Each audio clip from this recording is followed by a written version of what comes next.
নমস্কার দর্শকবৃন্দ, আমি কৃষ্ণকান্ত সিনহা শিলজানি জবার আপনাদের সবাইকে স্বাগত জানাই। ইম্পর্টেন্ট গুরুত্বপূর্ণ কয়েকটা খবর নিয়ে আসলাম, সঙ্গে থাকবেন। ভিডিওটা দেখার সঙ্গে সঙ্গে চটকা লাইক সাপোর্ট শেয়ার করবেন যাতে সবার কাছে গুরুত্বপূর্ণ খবরটা পৌঁছে যাক। দর্শকবৃন্দ, শিলচরের নারী শিক্ষা সেবাশ্রম থেকে যে একজন সেই ডাক্তারবাবু হিসাবে যিনি কাজ করছিলেন, ওনাকে গ্রেফতার করার পরে গতকালকে আমাদের এসপি মহোদয় একটা স্টেটমেন্ট দিয়েছিলেন। আজকে আমাদের হাইলাকান্দি থেকে একটা খবর আসে দর্শকবৃন্দ, যে হাইলাকান্দি থানায় নাকি একটা এজাহার, একটা এফআইআর দায়ের করা হয়েছে হাইলাকান্দির উত্তর নারায়ণপুর দ্বিতীয় খণ্ডের মাসুম আক্তার লস্কর নামের একজন ব্যক্তি।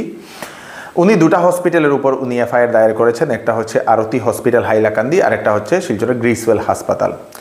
খবরে জানা গেছে যে সেই ব্যক্তি 1 বছর আগে সেই আরতি হসপিটাল, সেখানে একজন গাইনোকোলজিস্ট ছিলেন যিনি পুলক মালাকার, উনি সেই যে মাসুম আক্তার লস্করের স্ত্রীকে অপারেশন করার জন্য উনি শিলচরের গ্রিসওয়েল হাসপাতালে উনি নেওয়ার জন্য বলেন উনার আন্ডারে। এবং আজকে অবধি নাকি সেই মহিলা উনি সেই রোগে উনি ভুগছেন বলে সেই ব্যক্তি এরকম একটা কমপ্লেইন করেছেন, এবং সেই দুই হাসপাতালের বিরুদ্ধে তদন্ত করার জন্য উনি সেই একটা এফআইআর দায়ের করেছেন বলে সেটা জানা গেছে।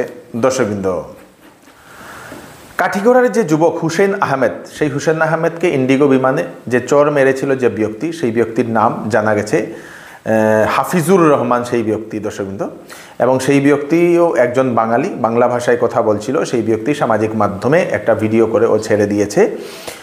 যে ঘটনাটি ঘটেছে সেই ঘটনার জন্য সেই ব্যক্তি সমস্ত দেশবাসী এবং হুসেন আহমেদ ও তার পরিবারের কাছে ক্ষমা প্রার্থনা করে একটা ভিডিও পোস্ট করেছে। সেই ব্যক্তি একটা অজুহাত দেখিয়েছে যে সেই ব্যক্তি নাকি তার স্ত্রী হাসপাতালে অ্যাডমিট ছিল, সেই জন্যই সেদিন তার মেন্টাল কন্ডিশন ঠিক ছিল না বলেই সেরকম একটা পদক্ষেপ নিয়েছিল বলে সেই ব্যক্তি দুঃখ প্রকাশ করে একটা ভিডিও সামাজিক মাধ্যমে ছেড়ে দিয়েছে। দর্শকবৃন্দ, আজকে উত্তরকাশী থেকে একটা খবর আসে দর্শকবৃন্দ, খুবই দুঃখজনিত একটা খবর। উত্তরকাশীর ধারালি গ্রাম থেকে হঠাৎ মেঘ ফাটার কারণে দর্শকবৃন্দ, সেই মেঘ ভাঙ্গার কারণে বলতে পারেন, মেঘ ভাঙ্গার কারণে এক জায়গাতে মেঘ ভেঙে প্রচুর সেই বৃষ্টিপাত হয়, এবং সেই বৃষ্টিপাতের কারণে সেখানে একটি পাহাড়ের কিছু অংশ সেগুলা পড়ে ধস বলতে পারেন, সেগুলা পড়ে একটা সম্পূর্ণ এলাকার নিচের যে সম্পূর্ণ এলাকার বেশ কয়েকটা বাড়ি গাড়ি সহ সেইগুলাকে তার আওতায় নিয়ে আসছে দর্শকবৃন্দ। এবং জানা গেছে 4 জন প্রাণ হারিয়েছেন, 50 জন এখনও নিখোঁজ। দেখা গেছে এক একটা সেই যে ইয়েগুলো ছিল দর্শকবৃন্দ, ভূমি যেটা আছে, সেই কাদা মাটি বলতে পারেন, সেই কাদা মাটি এক একটা বাড়ি সম্পূর্ণ ঢেকে দিয়েছে। প্রচুর ক্ষয়ক্ষতি হয়েছে, এবং বিরাট বড় একটা সেখানে ঘটনা ঘটেছে দর্শকবৃন্দ। সার্চ অপারেশন এখনও চলছে। 20-25টি হোটেল, হোমস্টে সহ প্রচুর ঘর ভারী ভেঙে চুরমার করে দিয়েছে বলে সেটা জানা গেছে দর্শকবৃন্দ। আগামী 15 দিন আসামের বিভিন্ন প্রান্তে প্রচণ্ড বৃষ্টিপাত হওয়ার সম্ভাবনা। আইএমডি সেটা সতর্কবাণী জারি করে দিয়েছে। 22টি জেলাতে রেড অ্যালার্ট, ইয়েলো অ্যালার্ট এবং অরেঞ্জ অ্যালার্ট জারি করে দিয়েছে আইএমডি। ছাত্রীদের জন্য সুখবর, নিযুত ময়না প্রকল্প, নিযুত ময়না 2.0, সেই নিযুত ময়না 2.0 এর যে ফর্ম, সেই ফর্মগুলো বিতরণী অনুষ্ঠান চলবে 6 অগাস্ট, আগামীকাল সমগ্র আসামে নিযুত ময়না 2.0 এর ফর্ম দেওয়া হবে। মোট 10 লক্ষ ছাত্রীরা পাবে এই স্কিমের আন্ডারে টাকা। দর্শকবৃন্দ, আমাদের কাছাড়, করিমগঞ্জ, হাইলাকান্দিতেও আগামীকাল বিভিন্ন জায়গাতে সেই ফর্ম দেওয়ার কার্যসূচি চলবে। শ্রীভূমি জেলার পাথারকান্দি থেকে একটা বড়সড় একটা খবর আসে। পাথারকান্দিতে বড় ভাইয়ের হাতে ছোট ভাইয়ের মৃত্যু দর্শকবৃন্দ, পারিবারিক ঝগড়ার মূল দর্শকবৃন্দ। সোমবার রাত্রিবেলা এই ঘটনাটি ঘটে। সোমবার রাত্রিবেলা সেই মাঝ রাত্রে বলতে পারেন দর্শকবৃন্দ, নিজের বাড়িতেই জয়নাল উদ্দিন হুজা হচ্ছে সেই ধান বয়ে নিয়ে যাওয়ার একটা হাতিয়ার, যেটা বাঁশ দিয়ে বানানো হয় দর্শকবৃন্দ। সেই হুজা দিয়ে ছোটো ভাইয়ের বুকের উপর আঘাত করে দর্শকবৃন্দ, এবং ছোটো ভাইকে তারপরে হাসপাতালে নিয়ে যাওয়া, সেখানে মারা গেছে বলে সেটা জানা গেছে। নেওয়ার আগেই নাকি মারা গেছে এরকম জানা গেছে দর্শকবৃন্দ। তারপরে পুলিশকে খবর দেওয়া হয়েছে। পুলিশ ঘটনাস্থলে পৌঁছে সেই লাশটিকে ময়নাতদন্তের জন্য পাঠিয়ে দিয়েছে বলে সেটা জানা গেছে। এবং অভিযুক্ত যে ভাই, সেই ভাই এখন আর নেই। সেই জয়নাল উদ্দিন সেই পালাতক বলে সেটা জানা গেছে। দর্শকবৃন্দ, কিসের কারণে সেই ঝগড়াটা হয়েছিল এখনও জানা যায়নি। সেই জয়নাল উদ্দিনের বিরুদ্ধে এর আগেও নাকি বহু ধরনের কেস ছিল, অভিযোগ আছে সেই জয়নাল উদ্দিনের এগেনস্টে বলে সেটা জানা গেছে। দর্শকবৃন্দ, রাজ্যসভার সাংসদ শ্রীকনাথ পুরকায়স্থ মহাশয়কে মিনিস্ট্রি অফ রেলওয়েসের কনসালটেটিভ মেম্বার হিসাবে নিযুক্ত করা হয়েছে বলে সেটা জানা গেছে। আমরা শিলচর নিউজের পক্ষ থেকে ওনাকে অভিনন্দন জানাই। দর্শকবৃন্দ, শামসুন্দর জুয়েলার্স শিলচর আপনাদের জন্য নিয়ে এলো ধামাকাদার মনসুন অফার। সীমিত সময়ের জন্য এখানে পাচ্ছেন প্রতি গ্রাম সোনার মূল্যের উপরে 200 টাকা ছাড় এবং মজুরির উপর 50% ছাড় এবং হীরের গহনার দামের উপর 20% ছাড়। এছাড়াও এখানে পুরাতন সোনার বদলে HUID হলমার্ক সোনার গহনা নেওয়ার সুযোগ। Shamsundar jewellers, central road, Silchar. Phone number স্ক্রিনে দেওয়া আছে। সেল সেল সেল চৌধুরী টেক্সটাইলে চলছে সেল। বিবাহ এবং গরমের কাপড়ের উপর 10 থেকে 70% ডিসকাউন্ট।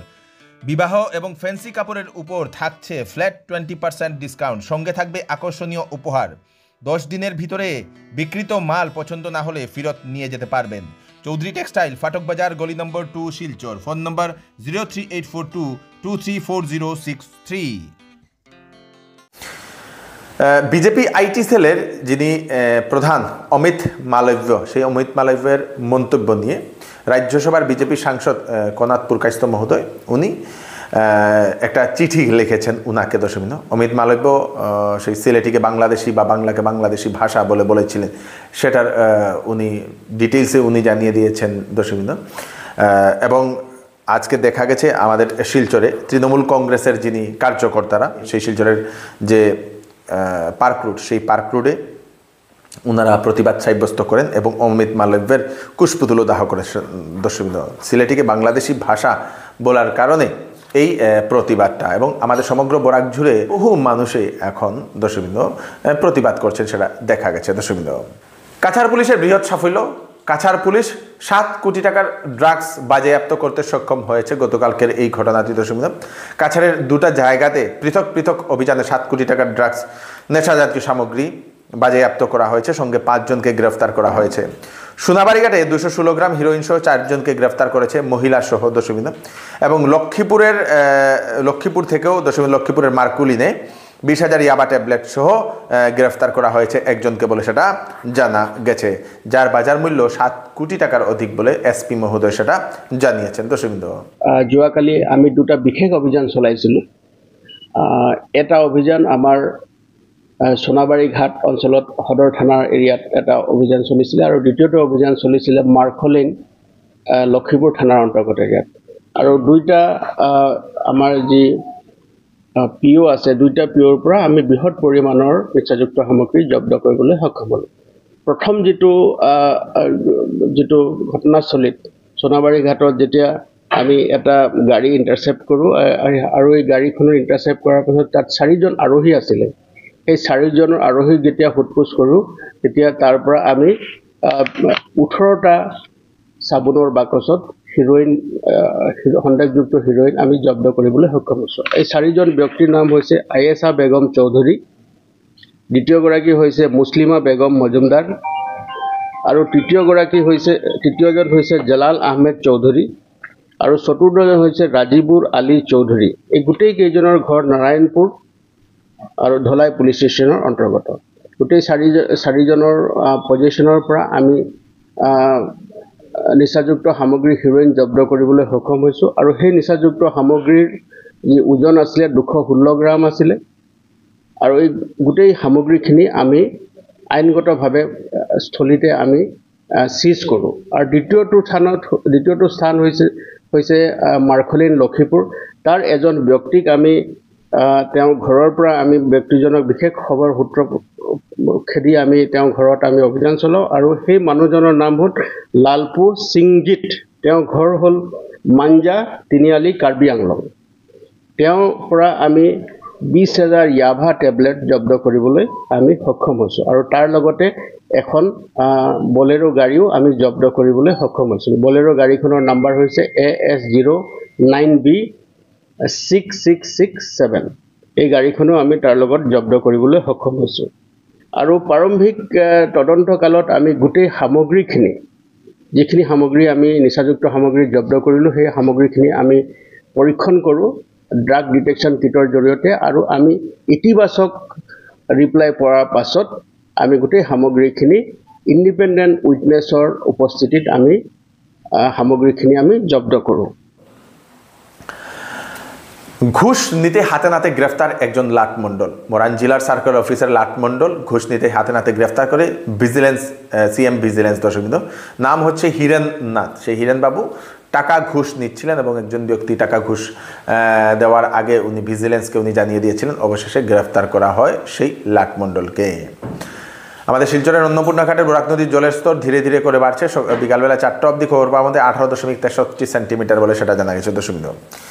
বিগত একদিন থেকে গতকালকে থেকে সামাজিক মাধ্যম ভরে পড়েছে একটা ভাইরাল টপিক নিয়ে। সেটা হচ্ছে দেব এবং শুভশ্রী এর নতুনভাবে আবার বন্ধুত্বের একটা ভাইরাল সেই দর্শকবৃন্দ ভিডিও। একটি প্রোগ্রামে দুজন গিয়েছিলেন এবং আবার দুজনের মধ্যে আবার বন্ধুত্ব হয়েছে এবং বহু বছর পরে তাদের দুজনের মধ্যে সেই বন্ধুত্বটা হয়েছে এবং তা নিয়ে সমগ্র সামাজিক মাধ্যম দর্শকবৃন্দ ভরে গেছে। খুললেই শুধু ওনাদের ভিডিওটা দেখা যায়। আপনারাও কি সেটা দেখেছেন? আপনারা নিশ্চয়ই জানাবেন দর্শকবৃন্দ। এই হচ্ছে আজকে স্পেশাল আপডেট। আপনারা তাড়াতাড়ি জনসাধারণ সবাইকে পাঠিয়ে দেবেন যাতে সবার কাছে পৌঁছে যাক। আমি কৃষ্ণকান্ত সিনহা আবার আপনাদের ফ্রেশ আপডেট নিয়ে আবার আপনাদের সরাসরি ফিরে আসবে। ততক্ষণ আপনারা সুস্থ থাকবেন, সেফ থাকবেন। ধন্যবাদ।